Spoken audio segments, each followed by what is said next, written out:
بسم اللہ الرحمن الرحیم۔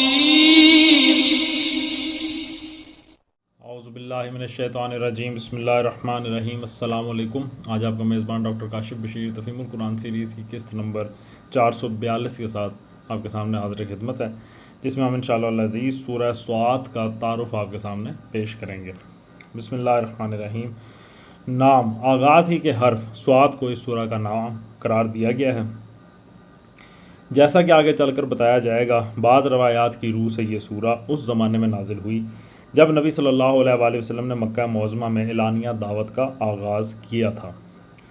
اور قریش کے سرداروں میں اس پر کھلبلی مچ گئی تھی۔ اس لحاظ سے اس کا زمانہ نزول تقریباً نبوت کا چوتھا سال قرار پاتا ہے۔ بعض دوسری روایات اسے حضرت عمر کے ایمان لانے کے بعد کا واقعہ بتاتی ہیں اور معلوم ہے کہ وہ ہجرت حبشہ کے بعد ایمان لائے تھے۔ ایک اور سلسلہ روایات سے معلوم ہوتا ہے کہ ابو طالب کے آخری مرض کے زمانے میں وہ معاملہ پیش آیا تھا جس پر یہ سورہ نازل ہوئی۔ اسے اگر صحیح مانا جائے تو اس کا زمانہ نزول نبوت کا 10واں یا 11واں سال ہے۔ تاریخی پس منظر: امام احمد، نسائی، ترمذی، ابن جریر، ابن ابی شیبہ، ابن ابی حاتم اور محمد بن اسحاق وغیرہ نے جو روایات نقل کی ہیں ان کا خلاصہ یہ ہے کہ جب ابو طالب بیمار ہوئے اور قریش کے سرداروں نے محسوس کیا کہ اب یہ ان کا آخری وقت ہے تو انہوں نے آپس میں مشورہ کیا کہ چل کر شیخ سے بات کرنی چاہیے، وہ ہمارا اور اپنے بھتیجے کا جھگڑا چکا جائیں تو اچھا ہے، کہیں ایسا نہ ہو کہ ان کا انتقال ہو جائے اور ان کے بعد ہم محمد صلی اللہ علیہ وآلہ وسلم کے ساتھ کوئی سخت معاملہ کریں، اور عرب کے لوگ ہمیں تانا دیں کہ جب تک شیخ زندہ تھا یہ لوگ اس کا لحاظ کرتے رہے، اب اس کے مرنے کے بعد ان لوگوں نے اس کے بھتیجے پر ہاتھ ڈالا ہے۔ اس رائے پر سب کا اتفاق ہو گیا اور تقریباً 25 سرداران قریش، جن میں ابو جہل، ابو سفیان، امیہ بن خلف، عاص بن وائل، اسود بن المطلب، عقبہ بن ابی معیط، عتبہ اور شیبہ شامل تھے، ابو طالب کے پاس پہنچے۔ ان لوگوں نے پہلے تو حسب معمول نبی اکرم صلی اللہ علیہ وآلہ وسلم کے خلاف اپنی شکایات بیان کی، پھر کہا ہم آپ کے سامنے ایک انصاف کی بات پیش کرنے کے لیے آئے ہیں۔ آپ کا بھتیجا ہمیں ہمارے دین پر چھوڑ دے اور ہم اسے کو اس کے دین پر چھوڑ دیتے ہیں، وہ جس معبود کی عبادت کرنا چاہے کرے، ہمیں اس سے کوئی تعرض نہیں، مگر وہ ہمارے معبودوں کی مذمت نہ کرے اور یہ کوشش نہ کرتا پھرے کہ ہم اپنے معبودوں کو چھوڑ دیں، اس شرط پر آپ ہم سے اس کی صلح کرا دیں۔ ابو طالب نے نبی صلی اللہ علیہ وآلہ وسلم کو بلایا اور آپ صلی اللہ علیہ وآلہ وسلم سے کہا کہ بھتیجے، یہ تمہاری قوم کے لوگ میرے پاس آئے ہیں، ان کی خواہش ہے کہ تم ایک منصفانہ بات پر ان سے اتفاق کر لو تاکہ تمہارا اور ان کا جھگڑا ختم ہو جائے۔ پھر انہوں نے وہ بات حضور صلی اللہ علیہ وآلہ وسلم کو بتائی جو سرداران قریش نے ان سے کہی تھی۔ نبی صلی اللہ علیہ وآلہ وسلم نے جواب میں فرمایا، چچا جان، میں تو ان کے سامنے ایک ایسا کلمہ پیش کرتا ہوں جسے اگر یہ مان لیں تو عرب ان کا تابع فرمان اور عجم ان کا باج گزار ہو جائے۔ حضور صلی اللہ علیہ وآلہ وسلم کے اس ارشاد کو مختلف راویوں نے مختلف الفاظ میں نقل کیا ہے۔ ایک روایت یہ ہے کہ آپ صلی اللہ علیہ وآلہ وسلم نے فرمایا، مطلب وہ مختلف عربی عبارتیں ہیں جو یہاں پہ بتائی گئی ہیں، ان میں تھوڑا بہت لفظی اختلاف ہے، ان لفظی اختلافات کے باوجود مدعا سب کا یکساں ہے، یعنی حضور صلی اللہ علیہ وآلہ وسلم نے ان سے کہا کہ اگر میں ایک ایسا کلمہ تمہارے سامنے پیش کروں جسے قبول کر کے تم عرب و عجم کے مالک ہو جاؤ گے تو بتاؤ کہ یہ زیادہ بہتر بات ہے یا وہ جسے تم انصاف کی بات کہہ کر میرے سامنے پیش کر رہے ہو؟ تمہاری بھلائی اس کلمے کو مان لینے میں ہے یا اس میں کہ جس حالت میں تم پڑے ہو اسی میں تم کو پڑا رہنے دوں اور بس اپنی جگہ آپ ہی اپنے خدا کی عبادت کرتا رہوں؟ یہ سن کر پہلے تو یہ لوگ سٹ پٹا گئے، ان کی سمجھ میں نہ آتا تھا کہ آخر کیا کہیں اور ایسے ایک مفید کلمے کو رد کریں۔ پھر کچھ سنبھل کر بولے کہ تم ایک کلمہ کہتے ہو، ہم ایسے 10 کلمے کہنے کو تیار ہیں، مگر یہ تو بتاؤ کہ وہ کلمہ کیا ہے؟ آپ صلی اللہ علیہ وآلہ وسلم نے فرمایا، لا الہ الا اللہ۔ اس پر وہ سب یہ کبار کے اٹھ کھڑے ہوئے اور وہ باتیں کہتے ہوئے نکل گئے جو اس سورہ کے ابتدائی حصے میں اللہ تعالیٰ نے نقل کی ہیں۔ ابن سعد نے طبقات میں یہ سارا قصہ اسی طرح بیان کیا ہے جس طرح اوپر مذکور ہوا، مگر ان کی روایت کے مطابق یہ ابو طالب کے مرض وفات کا نہیں بلکہ اس وقت کا واقعہ ہے جب حضور صلی اللہ علیہ وآلہ وسلم نے دعوت عام کی ابتدا کی تھی اور مکہ میں پے در پے یہ خبریں پھیلنی شروع ہو گئی تھی کہ آج فلاں آدمی مسلمان ہوا اور کل فلاں۔ اس وقت سرداران قریش یکے بعد دیگرے کئی وفد ابو طالب کے پاس لے کر پہنچے تھے تاکہ وہ محمد صلی اللہ علیہ وآلہ وسلم کو اس تبلیغ سے روک دیں، اور انہی وفود میں سے ایک وفد کے ساتھ یہ گفتگو ہوئی تھی۔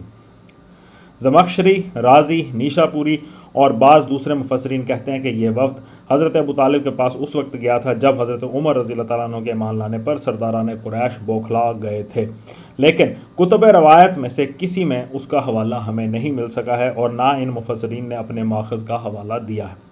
تاہم اگر یہ صحیح ہو تو یہ ہے سمجھ میں آنے والی بات، اس لیے کہ کفار قریش پہلے ہی یہ دیکھ کر گھبرائے ہوئے تھے کہ اسلام کی دعوت لے کر ان کے درمیان سے ایک ایسا شخص اٹھا ہے جو اپنی شرافت، بے داغ سیرت اور دانائی و سنجیدگی کے اعتبار سے ساری قوم میں اپنا جواب نہیں رکھتا، اور پھر اس کا دست راست ابو بکر جیسا آدمی ہے جسے مکے اور اس کے اطراف کا بچہ بچہ ایک نہایت شریف، راست باز اور ذکی انسان کی حیثیت سے جانتا ہے۔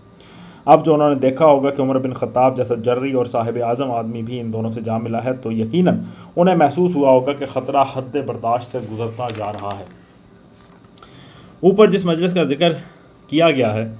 اسی پر تبصرے سے اس سورہ کا آغاز ہوتا ہے۔ کفار اور نبی پاک صلی اللہ علیہ وآلہ وسلم کی گفتگو کو بنیاد بنا کر اللہ تعالیٰ نے بتایا ہے کہ ان لوگوں کے انکار کی اصل وجہ دعوت اسلامی کا کوئی نقص نہیں ہے، بلکہ ان کا اپنا تکبر اور حسد اور تقلید عامہ پر اصرار ہے۔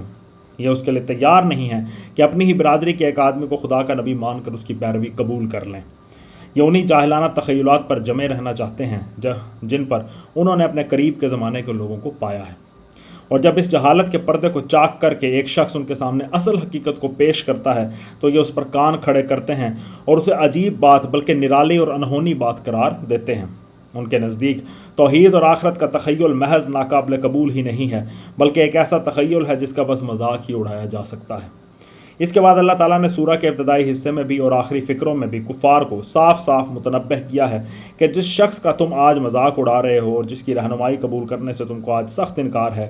ان قریب وہی غالب آ کر رہے گا، اور وہ وقت دور نہیں ہے جب اسی شہر مکہ میں جہاں تم اس کو نیچا دکھانے کے لیے ایڑی چوٹی کا زور لگا رہے ہو، اس کے آگے تم سب سر نگوں نظر آؤ گے۔ پھر پے در پے 9 پیغمبروں کا ذکر کر کے جن میں حضرت داؤد و سلیمان علیہ السلام کا قصہ زیادہ مفصل ہے، اللہ تعالیٰ نے یہ بات سامعین کے ذہن نشین کرائی ہے کہ اس کا قانون عدل بالکل بے لاگ ہے۔ اس کے ہاں انسان کا صحیح رویہ ہی مقبول ہے، بیجا بات خواہ کوئی بھی کرے وہ اس پر گرفت کرتا ہے، اور اس کے ہاں وہی لوگ پسند کیے جاتے ہیں جو لغزش پر اصرار نہ کریں بلکہ اس پر متنبہ ہوتے ہی تائب ہو جائیں اور دنیا میں آخرت کی جواب دہی کو یاد رکھتے ہوئے زندگی بسر کریں۔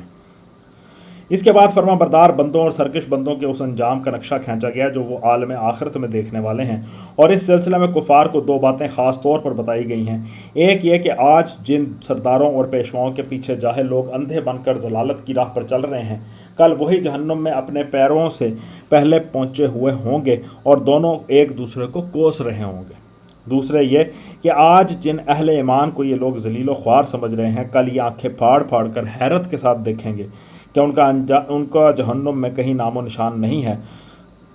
اور یہ خود اس کے عذاب میں گرفتار ہیں۔ آخر میں قصہ آدم و ابلیس کا ذکر فرمایا گیا ہے، اور اس سے مقصود کفار قریش کو یہ بتانا ہے کہ محمد صلی اللہ علیہ وآلہ وسلم کے آگے جھکنے سے جو تکبر تمہیں مانے ہو رہا ہے وہی تکبر آدم کے آگے جھکنے سے ابلیس کو بھی مانے ہوا تھا۔ خدا نے جو مرتبہ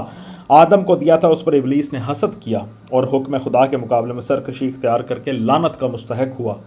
اسی طرح جو مرتبہ خدا نے محمد صلی اللہ علیہ وآلہ وسلم کو دیا ہے اس پر تم حسد کر رہے ہو اور اس بات کے لیے تیار نہیں ہو کہ جسے خدا نے رسول مقرر کیا ہے اس کی اطاعت کرو، اس لیے جو انجام ابلیس کا ہونا ہے وہی آخر کار تمہارا بھی ہونا ہے۔ صدق اللہ العلی العظیم۔ الحمدللہ آج اپنے سورہ صاد کا تعارف بمطابق تفہیم القرآن آپ کے سامنے پیش کیا۔ اللہ تعالیٰ سے دعا ہے کہ اللہ تعالیٰ ہمارے پڑھنے کو، آپ کے سننے کو قبول فرمائے، اور اس کلام کی برکت سے ہم سب کی زندگیوں میں وہ تمام مثبت تبدیلیاں رونما ہوں جن کی بدولت ہم اللہ تعالیٰ کے پسندیدہ بندے بن جائیں۔ اسی دعا کے ساتھ آپ سے اجازت چاہیں گے۔ اپنا بہت خیال رکھیں۔ آپ لوگوں کا بہت بہت شکریہ۔ اللہ حافظ۔